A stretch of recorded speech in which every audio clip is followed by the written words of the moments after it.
Welcome back to the decision tree module. Let's look at some of the properties of decision trees.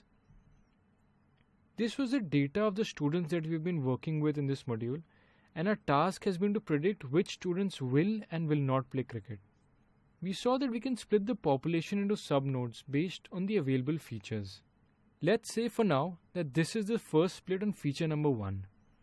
We can further split these nodes to have more subnodes, let's say on feature number 2 and feature number 3. And this split can keep on increasing, or we can say that the tree will keep on growing if we do not set any constraint on it. If there's no constraint on the tree, it can grow until each observation of the data has separate leaf nodes, or until it is completely pure. In such a case, the model will fit perfectly on the training observations and we'll get 100% training accuracy. While that might sound ideal, if we try the same model on unseen data, there's a very good chance we might not get similar performance. And hence, we can say that decision trees can lead to overfitting. We've already seen overfitting before. If you want to review your concept of overfitting, I recommend you to watch the video that we covered earlier and then move ahead with this course. As I've mentioned, decision trees can achieve a perfect score on training data, but the performance on validation data or the test data might not be as good. In fact, there's a good chance that in the real world it will not be as good. So to prevent overfitting, there are multiple solutions available. One of them is that we can set a threshold around the depth of the tree, which means we are controlling the growth of that tree. For example, in this case, I'm setting the maximum depth to 1, which means my tree will not grow beyond this point. And setting that hard constraint, the model will not be able to learn the pattern of the data. Its performance, even on the training data, might not be good enough. And this problem is called underfitting. So while working with decision trees, we must try to prevent both of these problems, underfitting as well as overfitting. But then, what would be the solution to these problems? Let's discuss some tips that you can keep in mind when you're building a decision tree model to make it more generalized. We can set some constraints so that the tree will not grow beyond a certain limit. Now there can be various methods to constrain the tree size, and we'll look at them one by one. First, we can set a constraint on the minimum samples for a node split.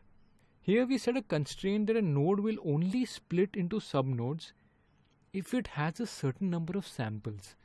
Let's say this is a fully grown tree, and we set minimum samples for a node split as 10, and this is the population. As there are more than 10 samples in this node, it will split further.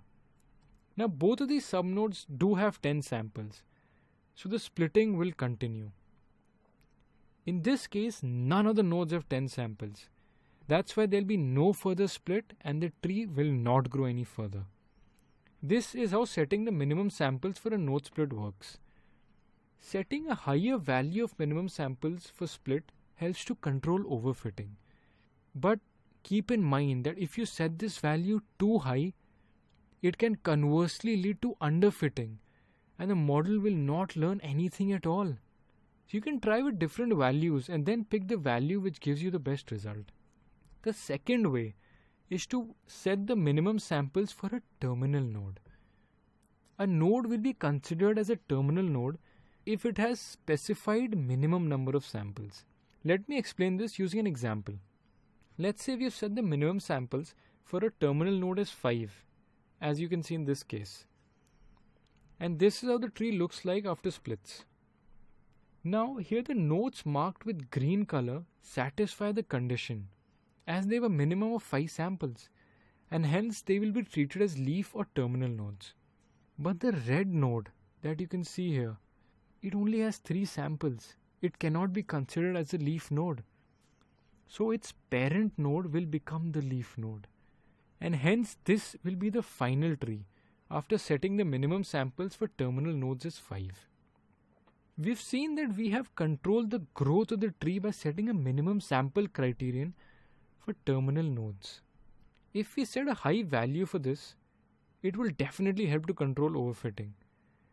But again, a word of caution. setting a very high value could lead to underfitting problems. Let's say we set the minimum samples for a leaf node to be 20. As all the red nodes here have less than 20 samples, they will not be considered as the leaf nodes. So we are not able to split the root node at all into any further subnodes. Our model will not learn the patterns, and hence setting this too high can lead to underfitting. And we should choose a value which is not too high and not too low. Another way is to set the depth of the tree till which it should grow, and once the tree has grown to that defined depth, it will stop the splitting process. Let's again take this example and assume that you have set the maximum depth to 2. In this node, the depth of the tree is 0 as it hasn't yet grown. So we'll go ahead and split the population. We get this after the first split. The depth of this tree is 1, which is less than the maximum depth which we've defined as 2. So what do you think will happen next? That's right, the decision tree will continue to split. And we've finally achieved the depth of 2 that we've defined. So the tree will stop here and won't grow any further. This is how max depth constrains the tree size. If you've set a higher max depth, it can lead to overfitting. Whereas setting the max depth to low will lead to underfitting. You can intuitively imagine how that will work. When we set the max depth here as 1, the model will not learn many patterns, and there's a good chance it might underfit. So depending on the problem, you can set the max depth to prevent overfitting or underfitting. We can also set the maximum number of terminal nodes. And if after splitting, we have more terminal nodes than the specified number, it will stop the splitting process and the tree will not grow beyond that point. Let's say we set the maximum terminal nodes as 2 in this case. Since there's only one node, it will allow the tree to grow further. After the first split, we can see that there are 2 nodes now. And we've set the maximum terminal nodes is 2. So the tree will stop and will not grow beyond this point.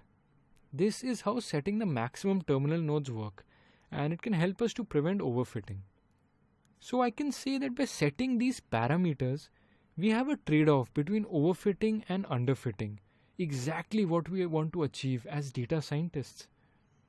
In the next video, things are going to get very exciting. We're going to build a decision tree in Python using all these parameters that we've learned, and we'll look at the training and validation accuracy. So it's time to get our hands dirty and build a decision tree in Python. So I'll see you in the next video. Thank you.